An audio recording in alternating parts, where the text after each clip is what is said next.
The rain was pouring that night, soaking the streets and blurring the city lights. Daniel Walker was just heading home from his late shift at the diner when the flashing blue lights painted his world in chaos. Before he could even process what was happening, he was surrounded by police officers, their voices sharp, accusing. "You're under arrest for armed robbery." His heart pounded. He had no idea what they were talking about. The cold metal of the handcuffs bit into his wrists, and as they pushed him into the back of the car, one thought echoed in his mind: this is a mistake. This has to be a mistake. The courtroom smelled of old wood and stale air. Daniel sat there, numb, as the prosecutor painted him as a dangerous criminal. Witnesses, strangers, pointed at him as if they truly believed he was guilty. His public defender barely looked at him, mumbling something about accepting a plea to avoid the worst. But Daniel refused. He hadn't done it. Still, the verdict came fast. Guilty. A single word that shattered his world. The gavel struck, and the sound felt like it was sealing his fate forever. Prison was nothing like the movies, it was worse. The smell of sweat and despair lingered in the air. Days blurred together in a monotony of clanging doors and suspicious stares. But something inside Daniel refused to die. He spent his first weeks replaying the trial in his head, every word, every piece of evidence, or lack of it. He realized something. He didn't lose because the truth wasn't on his side. He lost because he didn't know how to fight for it. It started with a book. An old, tattered law textbook he found abandoned in the prison library. He opened it out of boredom, but as he read, he felt something ignite inside him. Words like due process and reasonable doubt began to click in his mind. He read late into the night, even when his eyes ached. Every new term was a weapon. Every case study was a window into the mistakes made during his own trial. He wasn't just reading, he was preparing. Other inmates started noticing.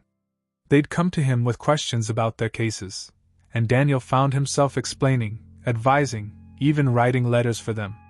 He was still just a prisoner, but inside those walls, he was becoming something more.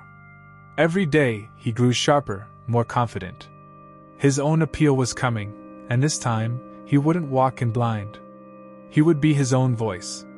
The day of his appeal hearing arrived. Standing in that courtroom again, Daniel felt the weight of the years, but also the fire of knowledge. He dismantled the prosecution's case piece by piece, pointing out inconsistencies, exposing flawed testimony, and showing evidence that had been ignored. The judge leaned forward, listening closely. The room was silent when Daniel delivered his final words. "I am not here asking for mercy. I am asking for justice." When the words, conviction overturned, echoed through the courtroom, Daniel's knees almost gave out. He was free. But freedom didn't erase the years stolen from him. As he walked out of the courthouse, the sunlight felt strange, almost unreal. He made a promise to himself right then. He would make sure no one else would have to stand alone in the face of injustice. Daniel enrolled in law school. He worked nights, studied until dawn, and sat in the front row of every lecture. Professors were stunned by his relentless drive. He wasn't just learning to be a lawyer, he was building himself into the one he wished he had during his trial. Every exam he aced, every debate he won, was another step toward the life he was determined to claim. Years later, the name Daniel Walker was spoken with respect in courtrooms across the state. He took on cases that other lawyers wouldn't touch, cases where the odds were stacked against the accused. He fought like his own life was on the line, because in a way, it always was. He knew exactly how it felt to be on the other side, waiting for someone to believe in you. One day, a young man sat across from him in his office, trembling. He'd been accused of a crime he swore he didn't commit. The fear in his eyes was all too familiar. Daniel leaned forward, gave a small, reassuring smile, and said, "I believe you. And I'm going to fight for you, like I fought for myself." The trial for the young man began, and from the first moment Daniel knew the prosecution was going for blood. They paraded evidence that looked damning, but Daniel had learned to see past the surface. Late nights at his desk turned into early mornings in court. He dissected every piece of the case, and when he cross-examined the main witness, he spotted a hesitation, a crack in the story. "Are you certain you saw my client?" he asked, his voice calm but piercing. The silence that followed was electric. The witness glanced down. "No, I'm not." Gasps filled the room.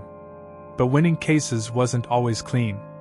For every victory, there were nights Daniel lay awake, thinking about the people he couldn't save.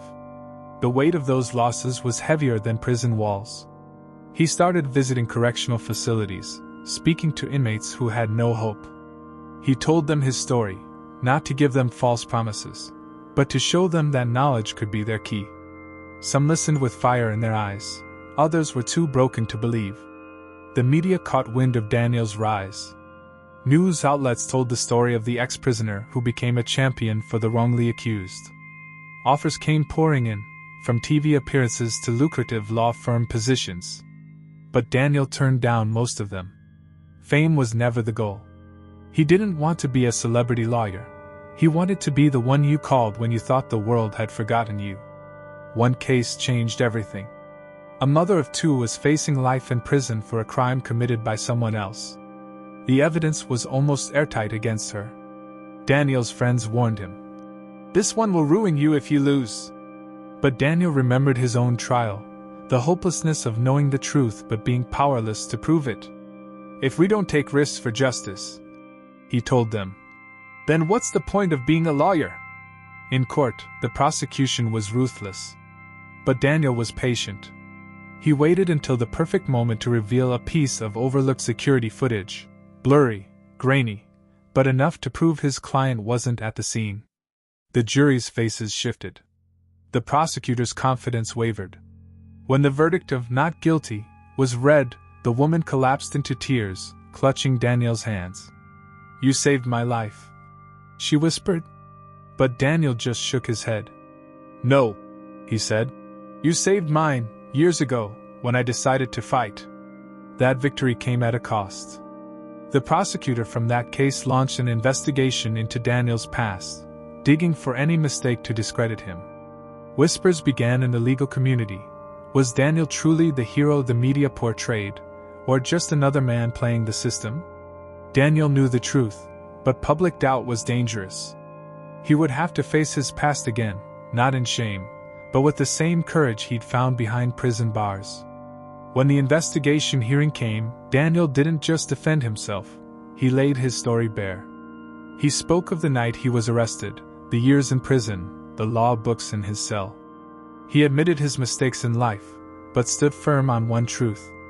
"I have never stopped fighting for what's right, even when it cost me everything." The panel was silent for a long moment before dismissing all accusations. Daniel walked out, not triumphant, but unbroken. Years passed, and Daniel's name became a legend in certain circles. Young law students sought him out for mentorship.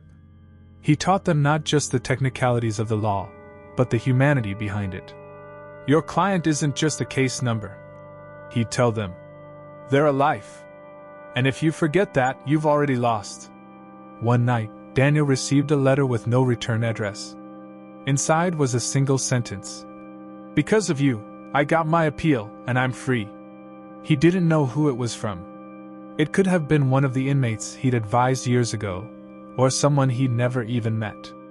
But as he held that letter, he realized that sometimes the seeds you plant grow in places you'll never see. His greatest trial came when he was asked to defend a man accused of killing a police officer. The city was on edge.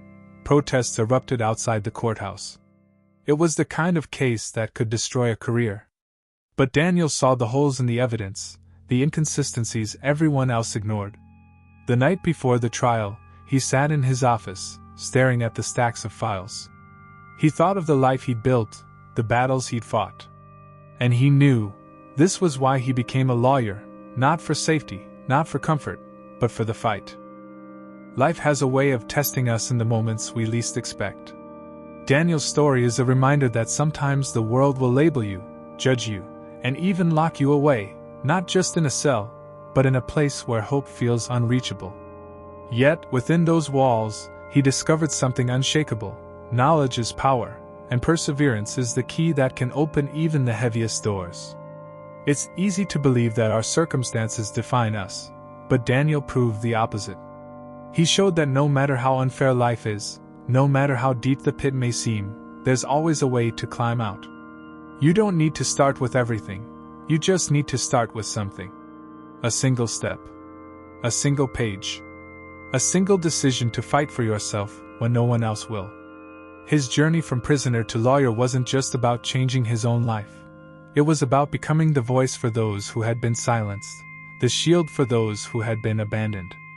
And in doing so, he became living proof that our past does not have to dictate our future. So if you're watching this right now and you feel trapped, by circumstances, by mistakes, or by the judgment of others, remember this: the story is not over. You have the power to rewrite it, one choice at a time. Thank you for staying with us until the very end of this story. If it moved you, inspired you, or made you see life differently, I invite you to join our community. Subscribe to the channel, turn on the notifications, and be here for the next story that just might change the way you see the world. Your support means more than you know, and together, we'll keep telling stories that remind us all of the power of hope, resilience, and justice.